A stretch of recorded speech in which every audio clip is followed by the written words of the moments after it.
Porque os evangélicos não são ensinados, Fernandinho, a viverem pela fé. Evangélico vive pela emoção em primeiro lugar. Sem emoção não há presença de Deus, sem arrepio, sem um determinado descontrole emocional, sem uns tremeliques, Deus não está presente, sem sensorialidades e sensações exacerbadas, Deus não está presente. O movimento pentecostal ensina todo mundo a viver pela emoção, não pela fé. O movimento pentecostal, ele é possuído por uma filosofia existencialista. É totalmente existencialista. A Escritura, por exemplo, não é uma informação objetiva na qual se deva crer. O Novo Testamento, os Evangelhos, as cartas dos apóstolos, não são, na prática, a palavra final. Deus pode revogar uma coisa que ele falou aqui se um profeta vir um anjo e disser, tremendo muito alguma coisa, pode ser contrário até a Escritura. O movimento pentecostal aceita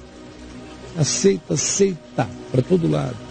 Porque, em primeiro lugar, vem a emoção. Isso destrói tudo. O justo vive pela fé. A fé não carrega a emoção. A fé não tem nada a ver com a emoção. Quando a emoção acompanha a fé, é um bônus psicológico. Mas o espírito que crê não depende e não precisa de nenhum fortalecimento e validação emocional. Aí você diz, então, aonde é que eu me amparo? Já que eu preciso sentir algo. Tudo que você disse tem a ver com essa angústia do povo que fica querendo sentir Deus. Como é que eu faço para saber se o amor de Deus habita em mim? Já que você não está romantizada por nada.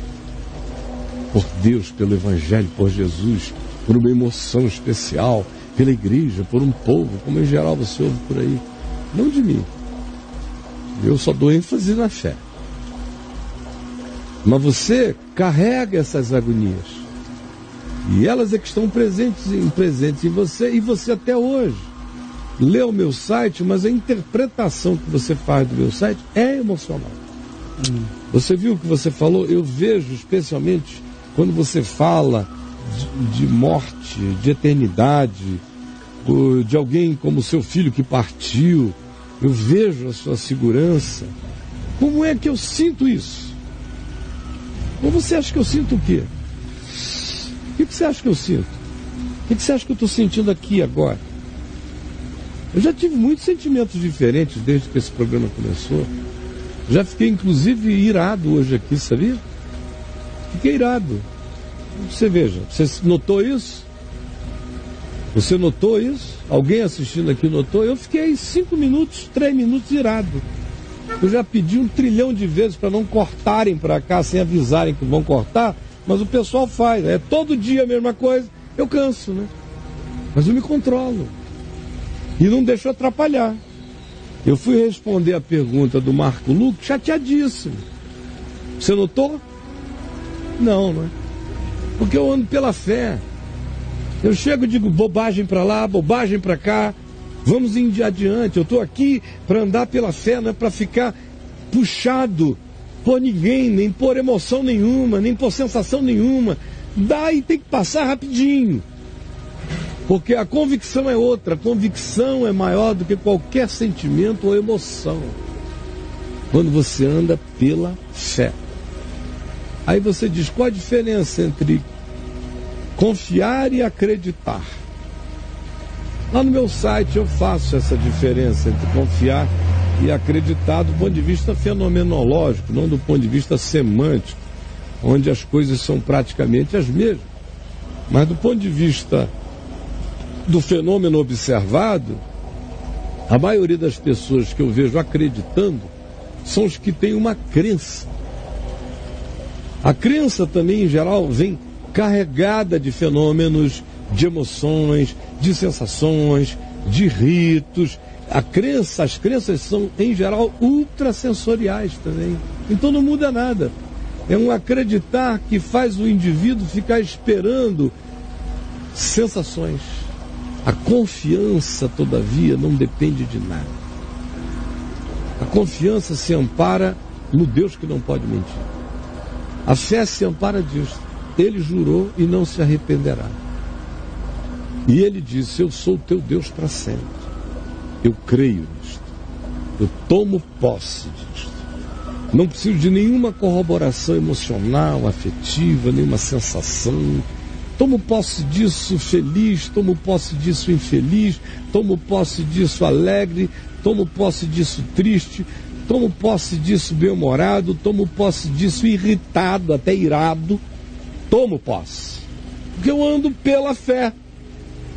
Por nenhuma emoção. E é porque eu ando pela fé que a emoção fica do tamanho que eu vou mandando ela ficar.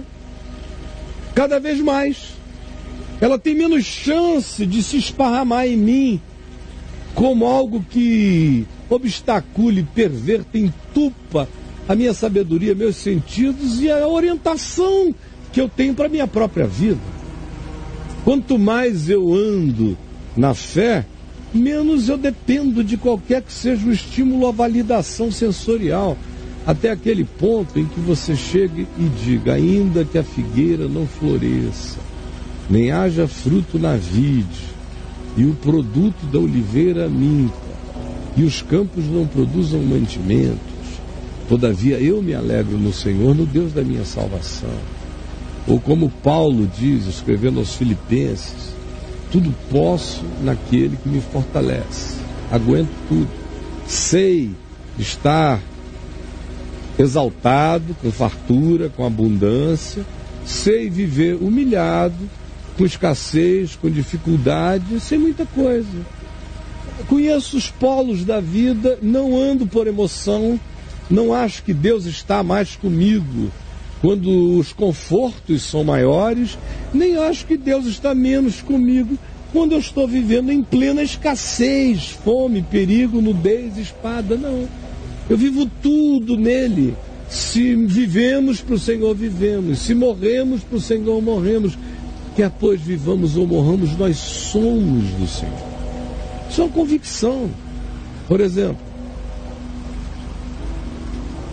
eu não me sentia filho dos meus pais. Eu me sabia filho dos meus pais.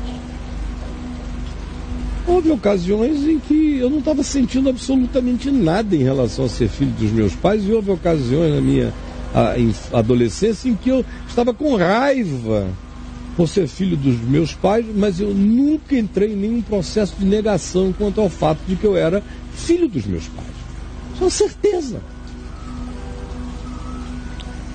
Certeza infinitamente maior é essa que eu carrego no coração. E não depende de nada.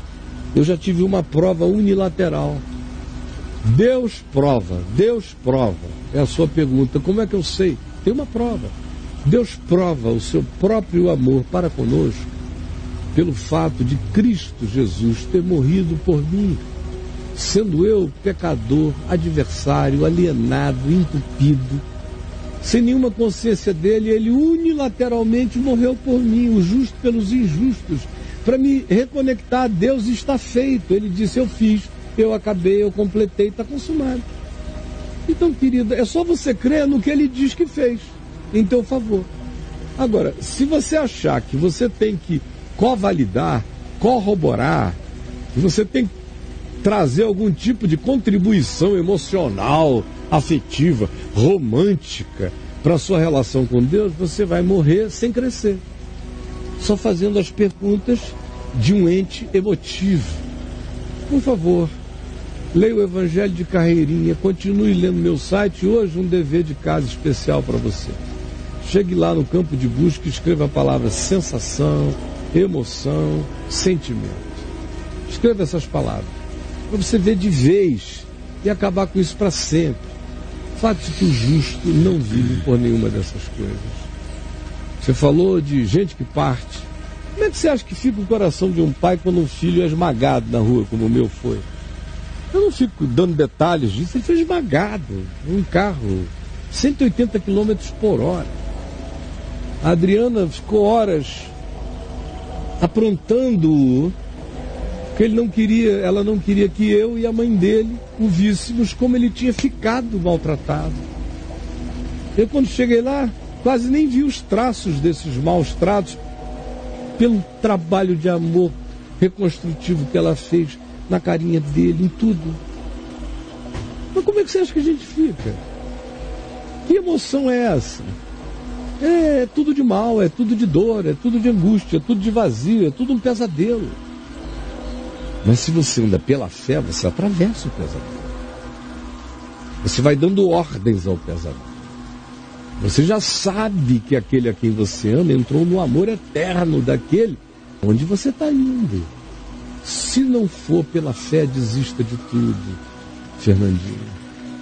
Não bote a emoção na equação da sua existência, porque senão ela vai paralisar a sua vida.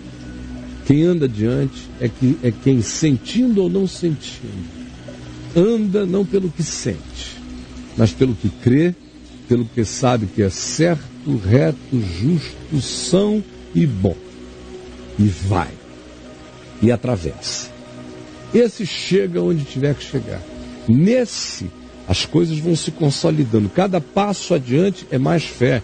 Cada passo adiante é mais substância. Cada decisão em frente é mais densidade. É um processo. Mergulhe no meu site, leia mesmo essas sugestões de leitura, depois escreva a palavra fé, graça e leia tudo que você encontrar lá. Duvido, querido, se você fizer essa leitura com consciência, acompanhando, lendo os evangelhos, que você não vai entender, crer e repousar. Tua inquietação decorre desses 2 anos de igreja evangélica, de sensação, de sensação, de sensação. É tudo arrepio, sensação, histrionismo, histeria, gritaria. É tudo que Jesus não foi, não ensinou, não viveu e não nos chama para viver, porque é contra a plenitude da natureza divina crescendo em nós. Você entendeu? Beijo para você, filho.